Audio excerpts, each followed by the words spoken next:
AP Stat students, I will be back tomorrow, but in the meantime, we're going to go ahead and take some notes and learn our next significance test. First of all, this is the notes from section 9.2, the quiz that you took yesterday, the 1 proportion z-test. We learned how to use the state, plan, do, conclude method. State the parameter, let P equal, and state the hypotheses, the null and the alternative hypotheses.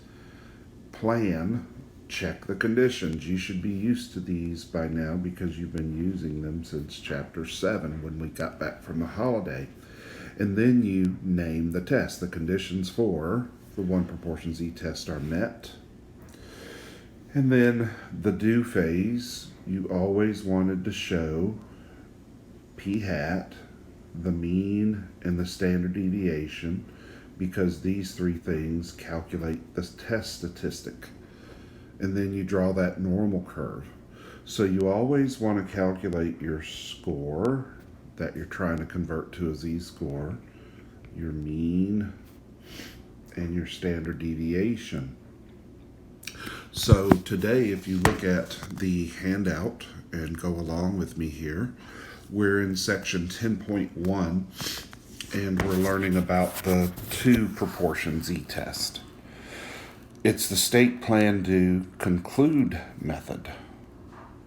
But here are the changes. You must state the parameters, plural, being tested, because the 2 proportion z-test is used to compare 2 population proportions.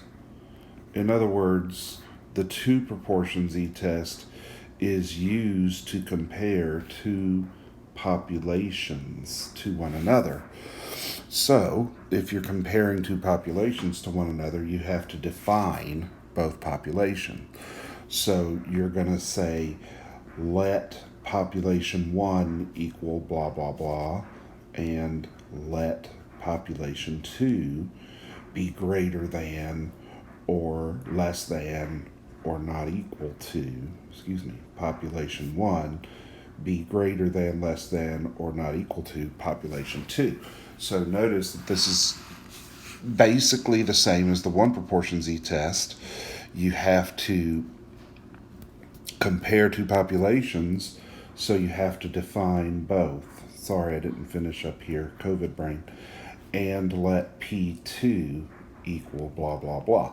So you define both populations, population 1 and population 2, or what I usually do is use like a descriptive subscript. You'll see that in a minute. And then you state your parameter. After you state your parameters, then you state your hypotheses. My apologies, guys. The null hypothesis is the hypothesis where you're going to assume the 2 populations are equal. So one way of stating the null hypothesis is literally just to say population 1 and population 2 are equal to each other. Oh my gosh, that would be an equal to sign, Mr. Galvin, not a not equal to sign. Population 1 and population 2 are equal to one another.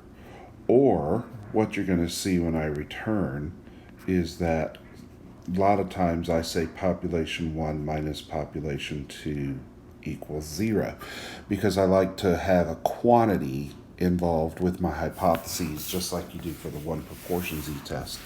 But notice that if you say P1 minus P2 is equal to 0, that's just another way of saying they're equal to each other.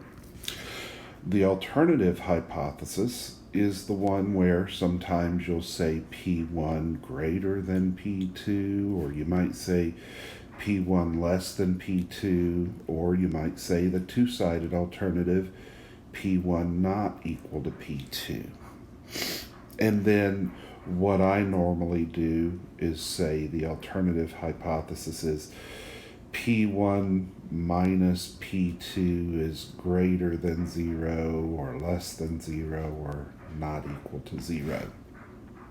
Okay, you'll see in the worked out examples. The plan phase, check the conditions necessary to show that the sampling distribution is normal. Well, you'll notice that the conditions for the 2 proportion z-test are the same as the 1 proportion z-test, but you do it for both samples.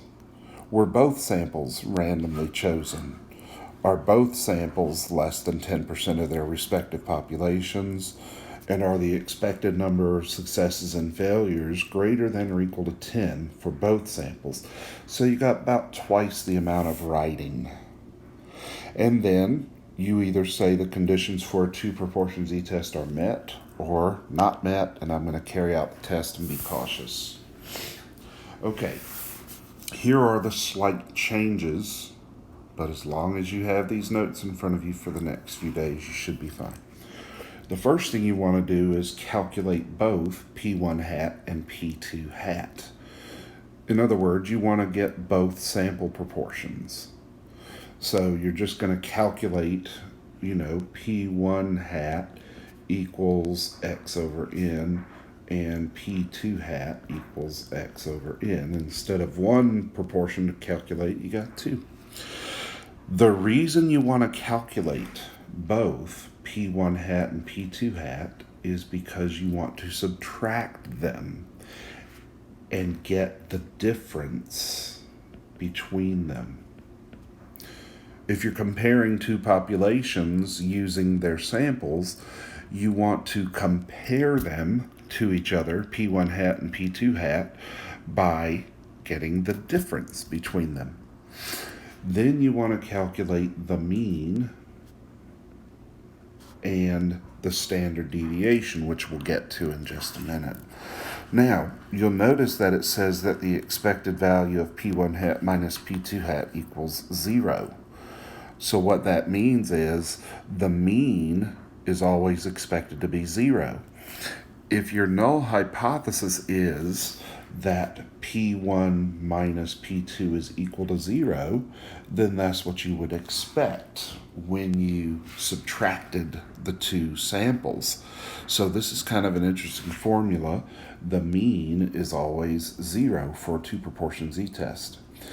Okay, so you got your observed score. So that's your score. And then you got your mean.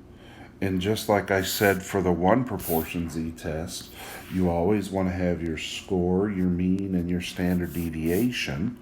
For the 2 proportion z-test, you want the difference between the 2 samples as your score, and then you always assume that your mean is 0. Now, for the 2 proportion z-test, when I return Thursday, I'll explain this more clearly, but for now, just take it. Here's your standard deviation formula. It's not quite what you think, and it's not as bad as it looks. Before you can calculate your standard deviation, you have to calculate one other thing that's referred to as p-hat pooled. Now, p-hat pooled, I just want you to think of it as putting both samples together as one sample.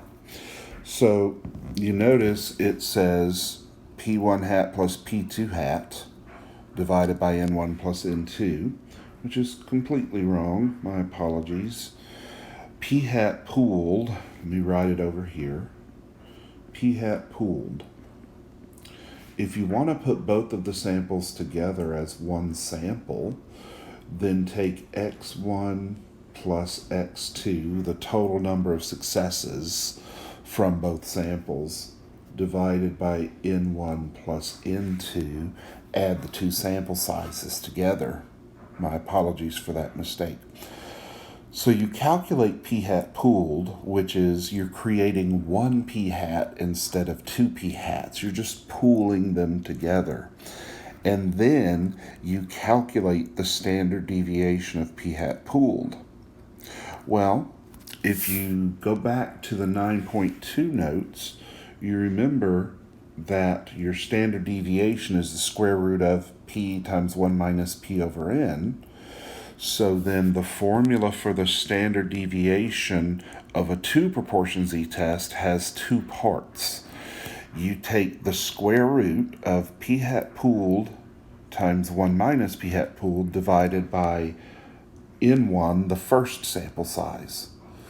But then you add to that p hat pooled times 1 minus p hat pooled divided by the second sample size. It's kind of like you're calculating two standard deviations, one for each sample, so to speak. But just have this out, start to get to know that formula for p hat pooled. We'll talk Thursday. Then you use your difference, p1 hat minus p2 hat, your mean, and your standard deviation. Those are the three things that go into calculating z. So you'll see in a few minutes that it's the statistics minus the null divided by the standard deviation. Remember, you always have to state what z is because it's called a two-proportion z-test. Then we're going to draw that normal curve where we label our null, the difference, and the shaded region called the p-value. How do you draw a conclusion for a two-proportion z-test? You compare the p-value to the alpha level exactly the same as the one-proportion z-test. There's no change here whatsoever. How you draw a conclusion never changes. That's good news. Okay, in the next video, you'll see that you should grab the next handout where we can work out example number 1 together.